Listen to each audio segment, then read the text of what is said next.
신앙의 관점, 신앙의 관점이란 제목으로 하나님의 말씀을 증거하겠습니다. 우리가 똑같은 일을 보더라도 어린 아이들의 입장에서 보는 게 다르고 또 우리 기성세대들의 입장에서 보는 게 좀 다를 수 있습니다. 또 사상이 다른 사람들 같으면 동일한 사건을 놓고서도 판단이 다르기 때문에 또 그에 대한 행동도 다르게 나타납니다. 우리 믿음의 사람들은 응당 신앙의 관점을 가지고 살아야 되겠는데요. 그 믿음 안에서 보는 그 기준을 따라 해석이 이루어지고 또 그 방향으로 우리가 걸어 나갈 때 믿음의 바른 길을 걷는다라고 말할 수가 있겠습니다.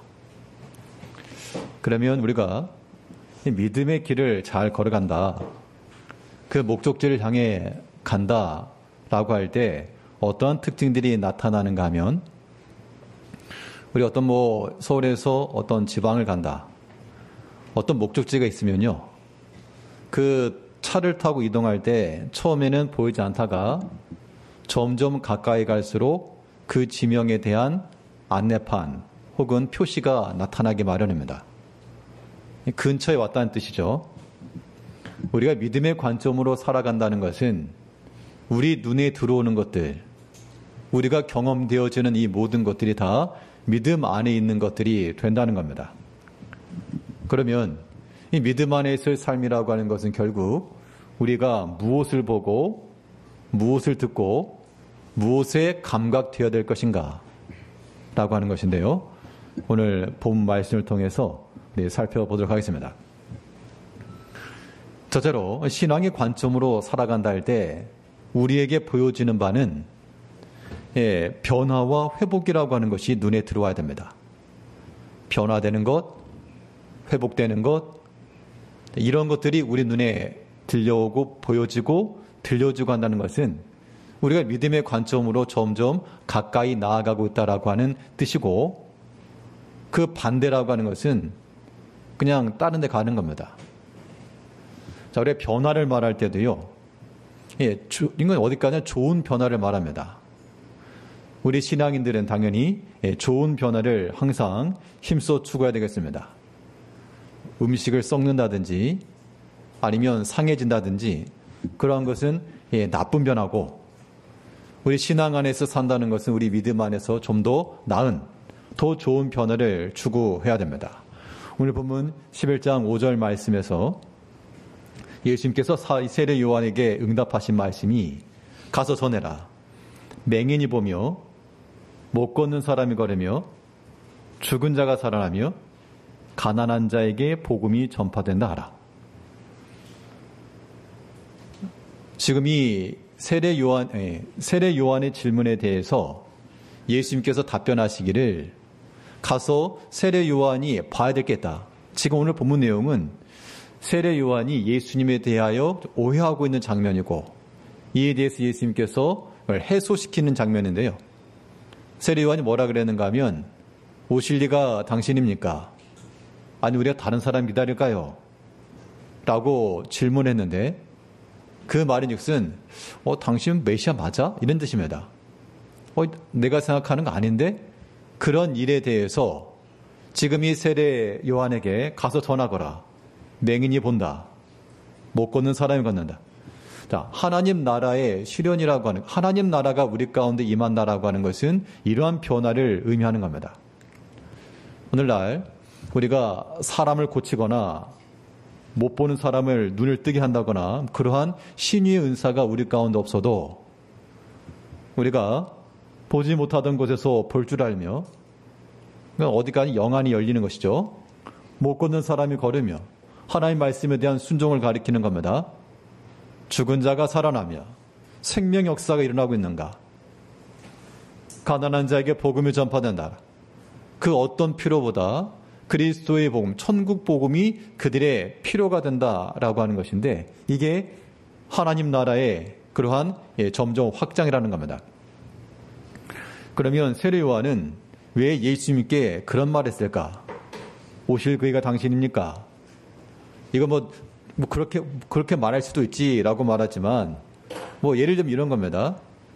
제가 이렇게 목사로 있는데 당신이 목사입니까? 아니면 다른 사람 기다릴까요? 아니, 이런 이야기를 제가 듣다 치면 굉장히 나를 뭐 받아 영접해주지 못하는구나. 내가 인정을 못 받는구나. 뭐 그런 느낌을 받겠죠. 예수님께 대해서 지금 세례 요한이 이렇게 말한 이유는 뭐냐면, 지금 세례 요한이 어디 갇혀 있다 그랬습니까? 네, 옥에 갇혀 있죠. 자, 감옥에 갇혀 있는 상황 가운데서, 감옥에 왜 갇혔습니까? 세례 요한이? 세례 요한이 감옥에 갇힌 이유는 죄를 져가지고 감옥에 갇힌 게 아니라 왕의 잘못된 행실을 지적한 겁니다. 왕의 잘못된 행실을 지적하다가 지금 감옥에 갇힌 건데, 사실 여기 계신 우리 성도님들 가운데 뭐 직장인도 계실 것이고 아무튼 여러 공동체 가운데 계실 건데요. 만일 그 내에서 가장 최고 결정권자에게 당신 이거 잘못되었습니다라고 그렇게 직시하실 분들이 얼마나 많이 계실까요? 많지 않을 겁니다. 아마 좀 불합리한 모습이 보여도 왜 저렇게 한대? 라고 생각을 해도 쉽게 그 사람의 잘못을 말하기가 어렵죠. 왜냐하면 그 사람이 가지고 있는 권세와 권력이라고 하는 것에 우리가 다 영향을 받기 때문입니다. 직장 내에서 사장님 잘못했다고 막 따지고 그런 사람은 아마도 해고될 확률이 높죠. 근데 이제 세례 요한은 그런 거 두려워하지 않고 왕을 향하여 그의 잘못된 행실을 지적하고 지금 감옥에 들어가 있는 겁니다. 그러니까 어떤 잡범의 수준으로 감옥에 가는 게 아니라 거의 독립투사와 같은 그런 개념이죠. 그 사람의 심령은 굉장히 강건한 겁니다. 우유부단한 것도 아니고 옳고 그름이 명확하고요. 이 나라, 하나님 나라의 질서를 세우기 위해서 자기의 목숨까지 두려워하지 않고 일을 행한 겁니다.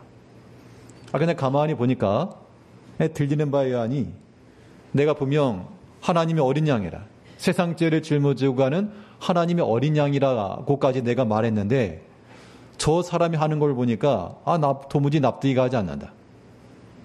그래서 지금 세례 요한이 그 말 한 겁니다. 오실 거가 당신입니까?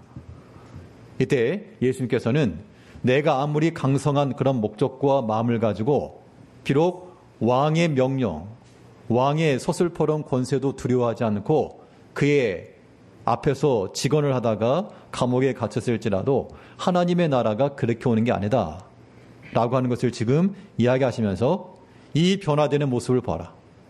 맹인이 보며 못 걷는 사람이 걸으며 죽은 자가 살아나며 가난한 자에게 복음이 전파된다 하라. 이것이 우리 가운데 나타나야 될 그러한 변화에 해당되는 겁니다. 그러니까 우리가 이제 단계를 놓고 보면 맹인과 같은 내가 보지 못하고 있는 자들은 눈을 뜨고 봐야 되겠고요. 그게 이제 변화죠. 주의 말씀 따라서 걷지 못하던 사람들은 이제 좀 걸어야 되겠고요. 그게 이제 변화인 겁니다. 이런 변화, 좋은 변화를 우리가 추구해 나간다라고 하는 것, 이게 신앙의 관점입니다. 그런데 장로님 기도 중에도 그런 말씀이 있었습니다만 아픈 사람이 낫게 되면 큰 기적이죠. 그런데 하나님께서는 우리에게 이미 건강한 상태를 주셨으니 그것은 우리에게 더 큰 은혜와 하나님 기적이다. 그런 마음을 우리가 가지고 살아가는 것도 이 좋은 변화를 추구하며 사는 그러한 한 방편이 되겠습니다. 어려움의 환경을 통해서 극복되어지는 것도 우리에게 유익하나 하나님께서 우리에게 은혜로 주신 것들을 우리가 잘 지키고 또 그 안에서 감사하며 사는 것도 우리의 신앙으로 사는 겁니다. 그러면 중요한 거는 우리가 건강하고 힘써 걷고 생명 역사가 일어나고 이런 사람은 특별히 크긴 어려움이 문제가 없죠. 그 반대의 경우에 우리가 있으면 어떻게 할까? 그럴 때는 그건 방법이 없고 새로 고치는 수밖에 없습니다.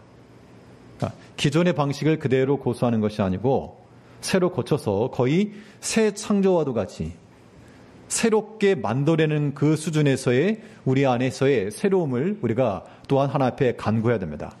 그래야지 그런 변화라고 하는 것이 조금이라도 일어나는 겁니다. 시편 51편 10절 말씀에서는 하나님이여 내 속에 정한 마음을 창조하시고 내 안에 정직한 영을 새롭게 하소서. 그러니까 우리 영을 새롭게 하소서.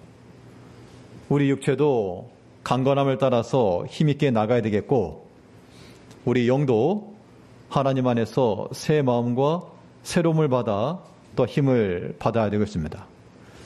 이러한 좋은 변화로 바뀌어가는 것, 이것이 우리 믿음 안에서 신앙의 관점으로 다뤄가는 겁니다.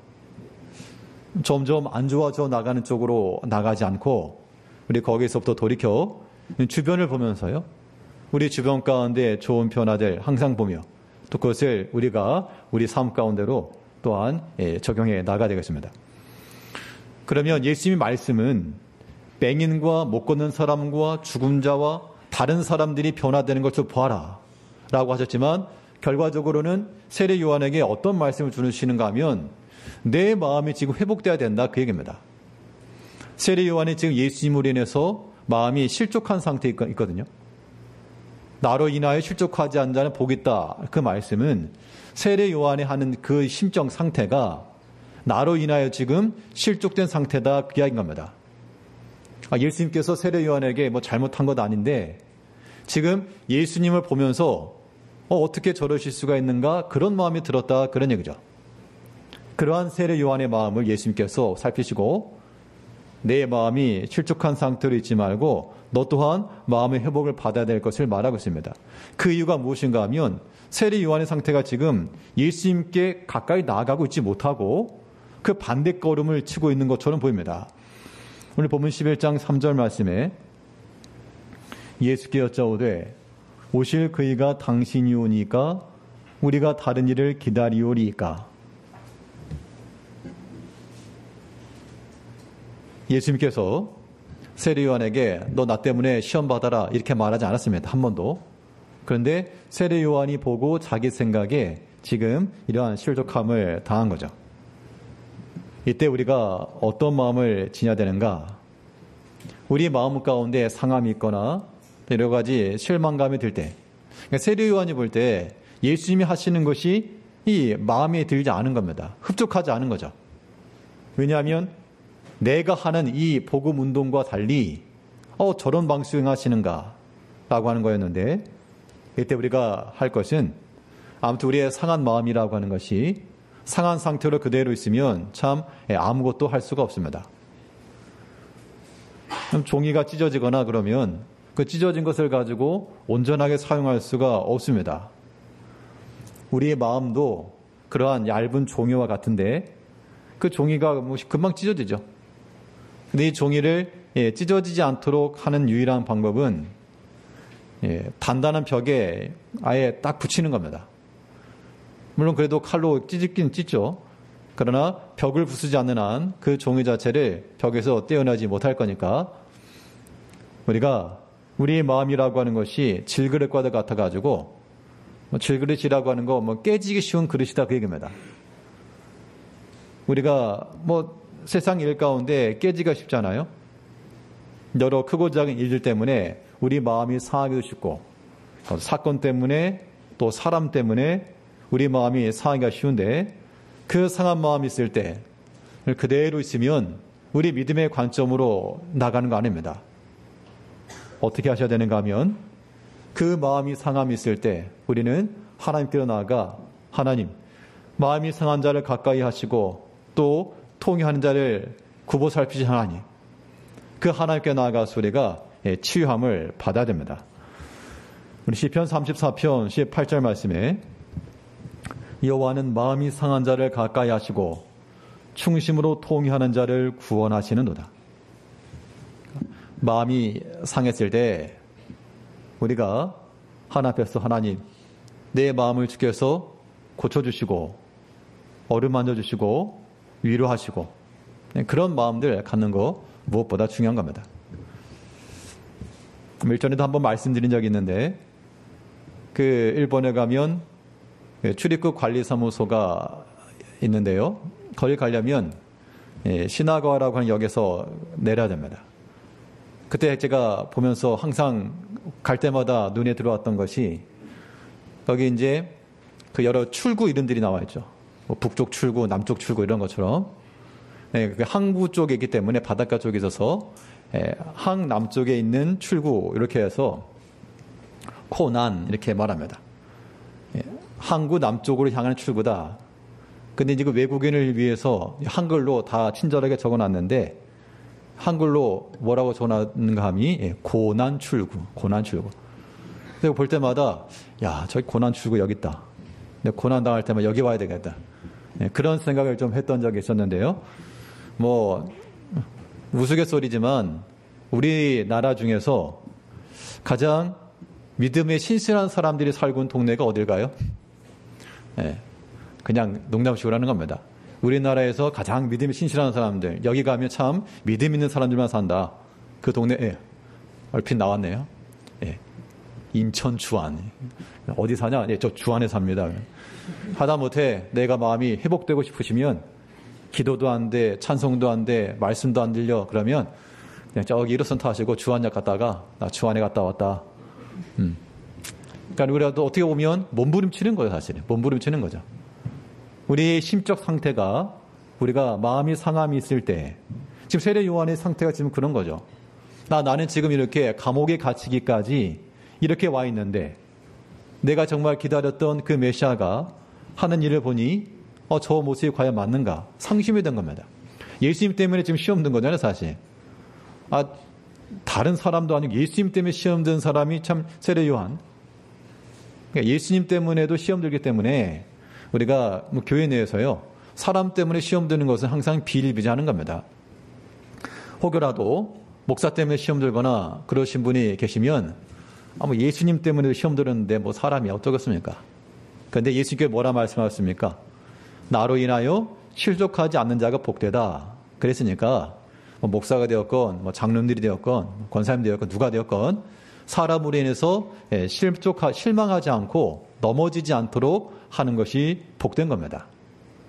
우리의 신앙이라고 하는 것이 하나님 앞에서 이루어지는 거니까 사람이라고 하는 것은 다 약함이 있고 부족함이 있죠. 그래서 처음부터 사람에 대한 기대감은 아예 접어두는 것이 필요합니다. 우리가 사람으로 인한 그런 실망감이 들지 않도록 사람은 의지할 것 아니고 오직 다 똑같고 내가 주인이면 다른 사람도 주인이고 내가 변화되지 않는 그런 약한 사람이면 다른 사람도 마찬가지고 어떤 목사님께서 그러시더라고요. 우리가 변화가 돼야 되겠는데 여러분들 다른 사람들 변화되지 않는 모습 보면서 어떻습니까? 그러면 그래 답답합니다. 답답합니다. 그러면 당신은 변화되고 있습니까? 아니요. 똑같다고. 다른 사람이 변화되기 어렵다는 것, 내가 변화되기 어렵다는 것은 다른 사람이 보았을 때 나 자신도 변화되기 어려운 것. 그러니까 다른 사람도 변화되기 어렵다 그런 얘기죠. 이게 쉬운 게 아니기 때문에 우리가 다른 사람의 것을 제치고 우리 마음 가운데 여러 가지 상함이 있고 그러한 시험이 있을 때 넘어지지 않도록 우리가 견고히 서 나가야 되겠고요. 회복을 받아야 됩니다. 어떻게 회복을 받느냐? 마음이 상한 자를 하나님이 가까이 하신다 그랬으니까 하나님께 가까이 가야죠. 그리고 주 안에서 그리스도 예수 안에서 회복이 된 겁니다. 맹인들도 걷지 못하던 사람도 갑자기 뜬금없이 회복된 게 아니라 예수께 나와서 고침받은 거죠. 우리 모든 성도님들도 주님께 나와서 하나님의 그 어루만지시는 손 안에 우리의 상한 마음과 상한 모든 우리의 생각과 행동이 삶이 그리스도 예수 안에서 다 회복함을 받음으로 변화와 회복이라고 하는 이러한 목적지 이르기까지 점점 성숙되어져 가는 그런 믿음의 신앙인들이 되시기를 바라겠습니다. 둘째로 또 우리의 신앙이라고 하는 것이 어떤 관점에서 이해되고 실행되어야 될까? 우리의 믿음 안에서 산다라고 할 때는요. 또 어떤 표지판들이 눈에 자꾸 들어와야 되는가 하면 사명과 충성입니다. 그러니까 우리가 신앙생활을 하면서 어떤 사명, 어떤 충성 이런 것들이 내 삶에 있어서 연관이 되어지게 되면 근처에 있는 거고요. 뭐 사명과 뭐 충성 이런 거는 그냥 몇몇이나 해라. 교회에 특별히 더 있는 몇몇이나 해라. 그런 생각을 가지고 있으면 멀리 있는 겁니다. 혹은 역방향으로 가고 있는 것이나 이 사명에 있어서 우리가 끝까지 잘 충성해 나가시려면 사명이라고 하는 것은 결국 자기 일을 하는 게 아니기 때문에 자기 생각과 자기 뜻을 우리가 버려야 됩니다. 오늘 본문에 나오는 세례 요한은 이것 때문에 지금 시험이 들었고 예수님께 대하여 지금 제자들을 보내면서 당신이 그 사람입니까? 라고 묻고 있는 겁니다. 본문 2절을 보게 되면요. 요한이 옥에서 그리스도께서 하신 일을 듣고 제자들을 보내요. 자, 그 당시 세례 요한도 제자들이 있었고 예수님도 제자가 있었습니다. 그러면 세례 요한의 그 제자 공동체를 세례 요한 교회라고 한번 얘기해보고 예수님의 제자 공동체를 예수님 교회라고 한번 해볼게요. 그러면 어느 교회가 더 좋은 교회일까요? 라고 물으면 예수님 교회가 그러겠죠. 그런데 실상 오늘날 그런 동일한 조건의 교회가 있다라고 쳤을 때 대부분의 성도님들은 세례 요한의 교회가 더 모범적이지 않냐 이런 방향을 나가야 된다 그렇게 생각하실 겁니다. 왜 그런가 하면 일단 세례 요한은 제자들에게 뭘 가르쳤는가? 예수님께서도 가르치긴 가르쳤는데 나중에 예수님의 제자들이 와가지고 예수님께 주여 세례 요한이 그 제자들에게 기도를 가르쳐 준 것처럼 우리도 기도를 가르쳐 주세요. 그렇게 나온 게 주기도죠. 그러면 예수님께서 한 발 늦은 겁니다. 기도는 이렇게 하는 거다. 당연히 기도에 관한 교육 이런 것들이 세례 요한은 제자들이 이미 가르쳐 주었으니까 그 세례 요한 교회는 교육이 있었고 또한 제자 교육이 있었고 아무튼 그 시스템적으로 예수님의 교회 뭐 허접하고 두서도 없고 앞뒤도 없고 우아래도 없고 그런 데보다는 훨씬 더 체계적이고 또 그 구성원들을 봐도 지금 요한이 옥에서 누구를 보냈다 그랬습니까? 자기 제자들을 보낸 거죠. 그 이야기인즉슨 이 세례 요한이 갇혀있는 그 감옥에 제자들이 지금 출입을 했다는 겁니다. 그랬으니까 이야기를 듣고 전해드렸겠죠. 주변에 있는 사람들도 그 왕이 결국엔 왕의 죽임을 당합니다. 세례 요한은. 그러면 당연히 왕의 미움을 받고 있으니까 왕뿐만 아니라 왕비의 미움을 받고 있으니까 이거 아무튼 눈에 걸리면 뭐 좋을 게 없는데 그 제자들이 그런 걸 또한 두려워하지 않고 요한과 이러한 교제가 있었고 접선이 있었다. 그런데 예수님의 공동체는 어떻죠? 제자들은 예수님 잡혀가니까 도망갔잖아요. 그러니까 교회를 딱 놓고 보니까 어떤 A라는 교회는 어떤 어려움이 있을 때 교인들 똘똘 뭉쳐가지고 또 예를 들어서 감옥이라 쫓아가면서 거기서 힘내시라 하고 이야기를 들어주고 그렇게 하는데 B라고 하는 교회는 교회에 일이 있으니까 도망쳐 하면서 다 뿔뿔이 터져버린 겁니다. 그러면 당연히 체계로 보나 내용으로 보나 그 당시적 기준에서 지금 아마 성도님들이 생각할 때 시스템이 있고 조건이 갖춰져 있고 교인들이 성향이 좋고 그런 측면이 더 좋겠다라고 생각이 될 수 있겠습니다만 예수님께서 데리고 계시던 그 예수님의 제자들도 세례 요한 그런 제자만 못했다. 공동체만 못했다. 그런 걸 한번 생각하시면서 또 우리가 하나님께서 우리에게 주신 것을 귀히 여길 수도 있어야 되겠고 중요한 것은요. 이 세례 요한이 결국 자기 생각을 바꾸지 못했다는 겁니다. 내 생각에는 지금 예수님께서 다윗의 자손으로 오셔가지고 당연히 이 땅에 이 로마의 압제로부터 회복을 하고 또 바리지 못한 모든 왕들을 다 물리치고 왕으로 오셨으니까 그렇게 될 줄 알았다 그런 얘기죠. 그런데 세례 요한의 생각과 달리 예수님께서 하신 일은 가서 병자들 고치시고 세리와 죄인들 만나시고 식사하시고 그런 이야기를 들으니 이거 저 사람이 잘못되었다라고 생각했다는 겁니다. 그런 마음이 드니까 내가 지금 사명 때문에 감옥까지 왔지만 내가 지금 잘못 살았는가 라고 하는 그러한 마음 속에서 지금 제자들을 보내 오실 그이가 당신입니까? 라고 말했다는 겁니다. 우리 믿음의 일을 하다가 사람이 자기 생각이 앞서게 되면 자기 생각과 부딪히게 되면 어떤 일이 벌어집니까? 그때는 일이 중단되는 겁니다. 세례 요한도 이 믿음 안에서 당연히 복음 사명 감당하다가 그래서 감옥까지 가긴 갔는데 지금 감옥 안에서 지금 부러진 상태입니다. 이것은 자기 뜻을 돌이키지 않는 한 회복되기 어려운 거죠.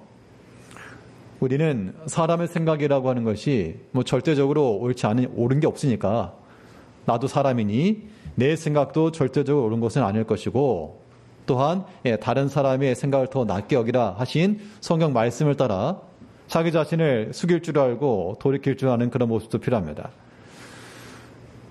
아람의 군대 장관이던 나아만이 그의 문둥병을 고치려고 이스라엘로 갔을 때 그 땅에 있던 선지자가 그에게 하는 말이 요단강에 가 씻어라.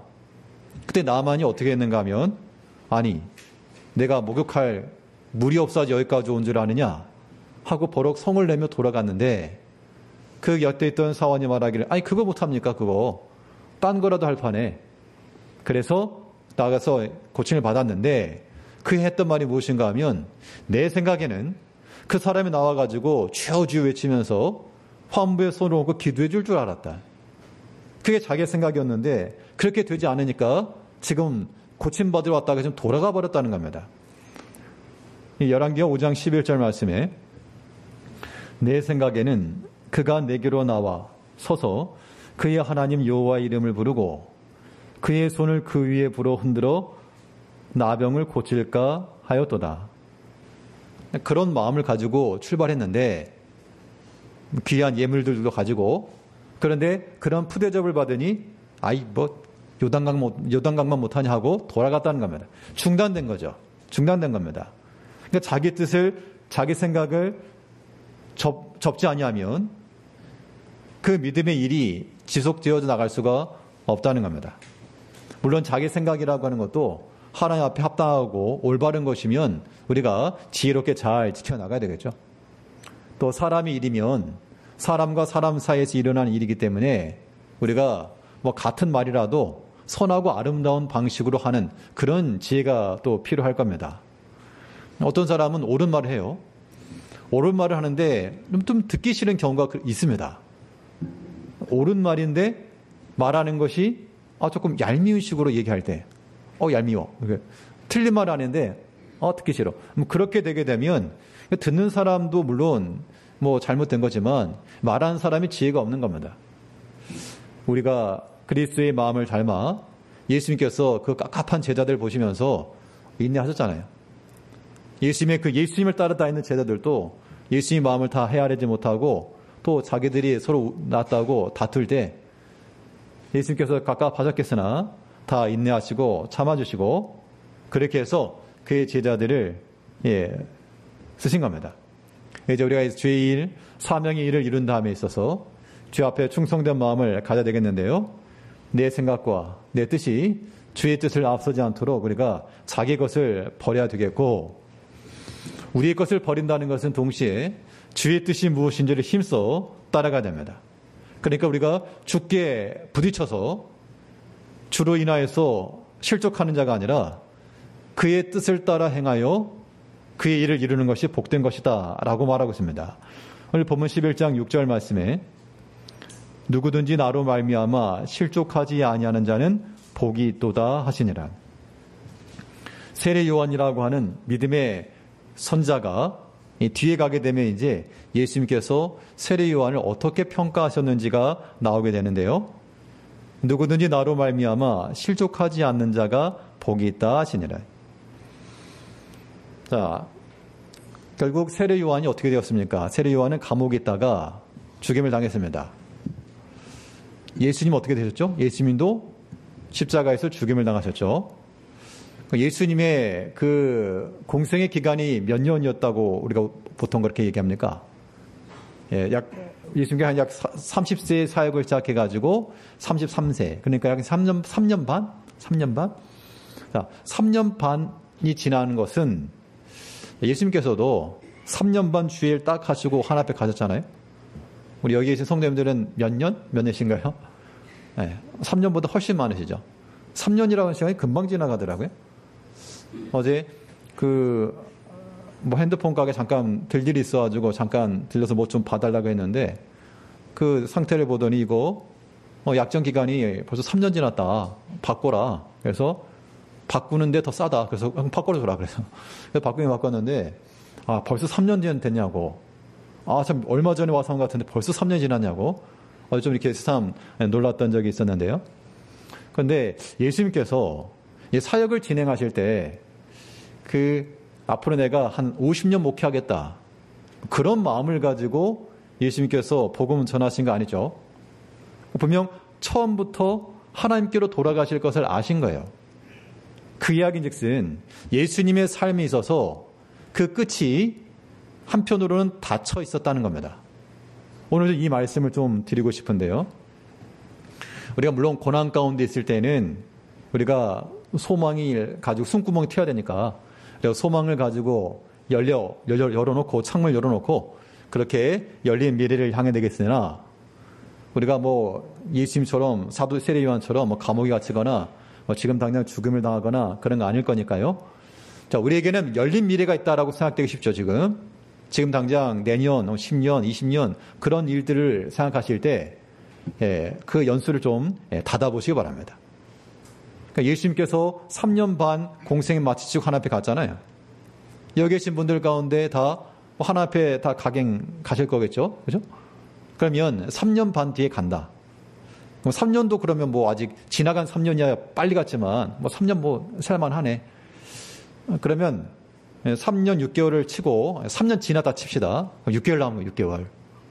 자, 6개월 남았다고 우리 인생을 딱 닫아놔버리면 어떤 일이 벌어질까요? 지금부터 6개월.